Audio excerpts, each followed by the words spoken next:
तो देखिए भारत के पास यूरेनियम नहीं है, भारत के पास यूरेनियम नहीं, बहुत कम मात्रा है, हमें खरीदना पड़ता है यूरेनियम और बहुत महंगा बिकता है यूरेनियम। अब भारत के पास सबसे ज्यादा मात्रा में थोरियम है, भारत में सबसे ज्यादा मात्रा में हाँ थोरियम है। क्या है? थोरियम। अब भारतीय वैज्ञानिक सब इस बात पे रिसर्च कर रहे हैं कि थोरियम में कैसे विस्फोट किया जाएगा, क्योंकि फिर थोरियम में जब विस्फोट करेंगे तो उसमें कैडमियम या बोरान की छड़ से कंट्रोल नहीं होगा। अब उसमें रिसर्च करना पड़ेगा कि अब ये किस चीज से कंट्रोल होगा। दूसरा, वो भारी जल और ग्रेफाइट से कंट्रोल नहीं होगा। सारे चीजों का विशेषता अलग अलग होती है, समझ में आ गई कि नहीं। अब घोड़ा लगाम से कंट्रोल होता है, तो भैंसों में लगाम लगाएंगे क्या? भैंसा काट दे गया, लगाम काट दिया यहाँ पे, समझ में आ गया कि नहीं। सबका अलग अलग है यहाँ पे, किसी को दिक्कत? आगे बढ़े। तो अभी भारत किस पे रिसर्च कर रहा है? थोरियम पर। पूरी दुनिया का 80% थोरियम भारत के पास।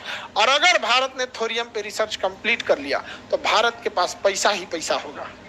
समझ में आ गया बाबू भैया? पैसा ही पैसा होगा। समझ में आ गया कि एक यूरेनियम खरीदना नहीं पड़ेगा, दूसरा थोरियम बेचेंगे लोग। और बिजली, बाप रे, हम लोग बिजली पूरी दुनिया को फ्री में दे सकते हैं। भारत के पास यूरेनियम ज्यादा है कि थोरियम? भारत और ब्राजील मिलकर थोरियम पे क्या कर रहा है? रिसर्च कर रहा है, क्योंकि दुनिया का 80% थोरियम भारत में, अब बचा 20% ब्राजील के पास। दोनों के पास क्या होगा? पैसा ही पैसा होने वाला। अगर रिसर्च हो गया तो, और हम लोग को बिजली की कोई कमी नहीं होगी, तब सब लोगों को दिल्ली की तरह मुफ्त बिजली मिल सकती है। समझ में आ गया कि नहीं आ गया? पूरी दुनिया को हम लोग 100 साल तक बिजली दे सकते हैं फ्री में, तो भी हम लोग को दिक्कत नहीं होगी। इतना भारत में क्या है? थोरियम है।